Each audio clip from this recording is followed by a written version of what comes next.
Hey y'all.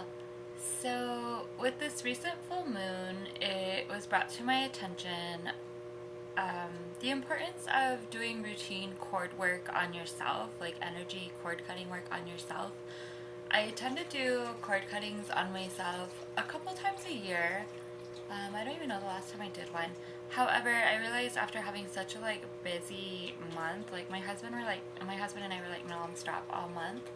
Um, I realized something was off because I was still really really tired even though I had taken like a week to recharge.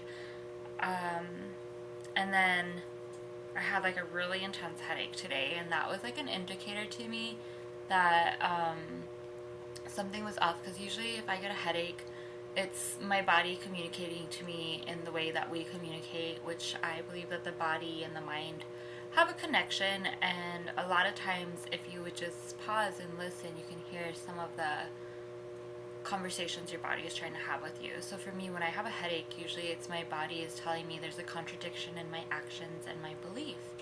And I was thinking about it today, and I was like, what do I have going on right now that is like a contradiction in action and belief? And I was like, oh, I say I need to rest, but then here I am doing stuff, right? And so I was like, okay, I understand that body message received. And usually when this happens, like my stuff clears right away and the headache is gone because I received the message. Body doesn't have to have the headache anymore.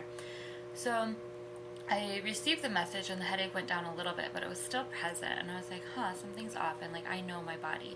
And as an energy worker, it's so important that you know your body. So if you're watching this and you're like just getting attuned to Reiki, or maybe you're just like beginning to do like baby witch stuff where you're looking at herbalism, or maybe you're just learning about what it is to be a channel, it's really important to, along with studying those types of subjects, it's important to study like the subject of the mind body connection and like somatics and stuff about your connection with your body, because then you get a really good feel for how your energy feels in your body. So for me, it's pretty easy for me to tell when I've corded to somebody or somebody has corded to me. When I used to work at the halfway house that I worked at, every now and then I would like, someone would hook an energy hook and I'd have to like do cord work on myself. And I left that job a couple of months ago, actually. I'd been there for several years. And I hadn't really thought to do any cord cutting work, I guess because I've just been so like in hermit mode. But I mean, I still have been like working with clients and practicing more of a like formula on how I want to do my energy work sessions proceeding forward as we get ready to move to Florida and as I rebrand my business. So I was so anyways, like even though I've been rebranding and working with clients, like I like, it just didn't cross my mind like that I could have energy cords. So today, after the headache didn't quite go away, I was like, oh, it might be a matter of energy cords. And I was like, well, my husband and I have been like super busy, super stressed, like maybe I have an energy cord with him. And so I went ahead and I told him, I was like, I'll do cord work on you too if you want me to. And he was like, yeah. So then I went ahead and checked, and I did cord work on him a really long time ago, and I was like, oh my gosh, this boy does not keep his energy in check and practice energy boundaries, but it's to be expected. It's like a whole process, right? And he's been so busy, like, and that kind of stuff I feel like is more of the feminine, and he's been so busy, like, adjusting to being in the provider role right now that I'll cut him some slack that he hasn't been keeping his energy in check. So I saw his stuff, did his work, then I saw my stuff, and I was like, all right, interesting. And I understood like what was going on with all of my cords and stuff, and I went ahead and did my cord cutting work in the way that I am familiar with, that feels good to me to do. And sure enough, like half an hour later, as the cord work started to set in, like I had like a wave of emotion flow through me, which that tends to happen when your energy is being retrieved or when you're like booting energy out of your system that's not yours. And so that happened. And then after that, I just felt so energized, and now I feel really tired.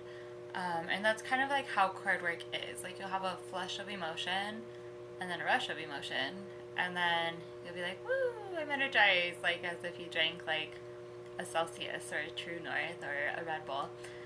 And then you'll get tired because your body's going to want to reboot and recalibrate and adjust to the new influx of your energy, and it's going to want to recalibrate and reboot based off of like what was released from your field.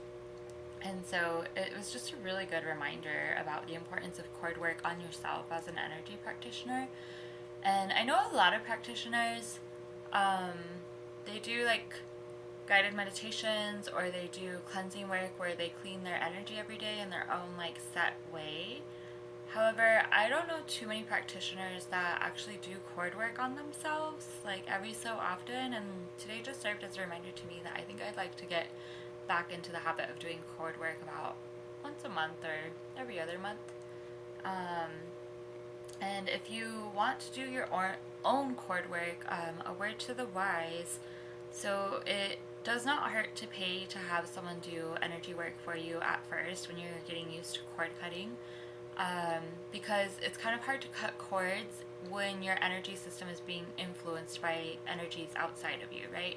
Especially if you're not grounded and really centered in yourself and your body, you might not even know what it really feels like to be in your energy. So it just makes it really hard to like do your own cord work. You're probably going to miss some stuff.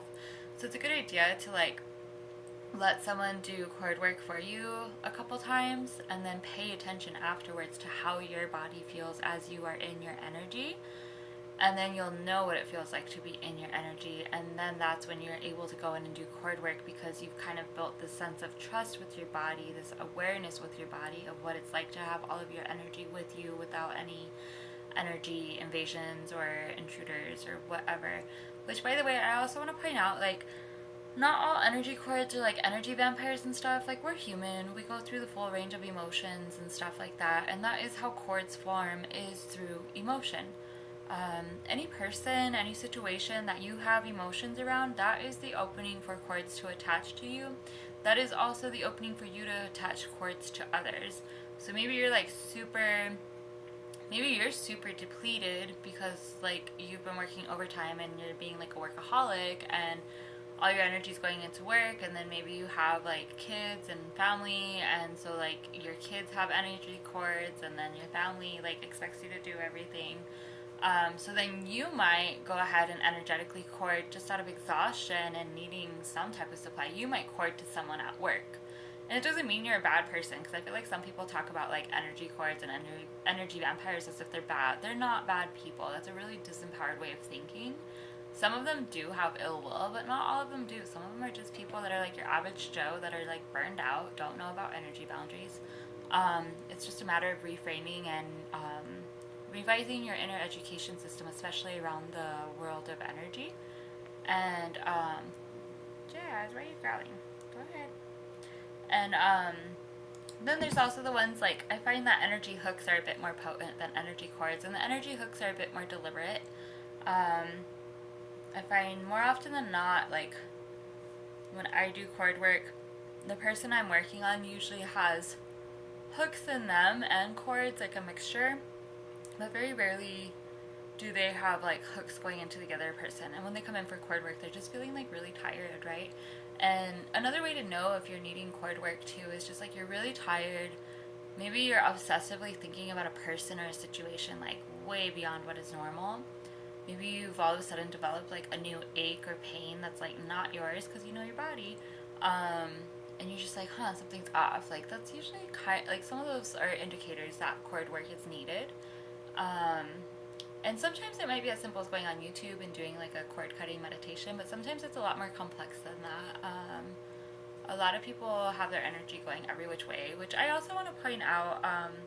One of my favorite channels, Lee Harris, said something that I really, really loved. He said, when you cut energy cords with people, it doesn't mean like you're cutting ties with them. If these are people that matter to you, like the gifts that you've given them and the gifts that they've given you, those remain where they are.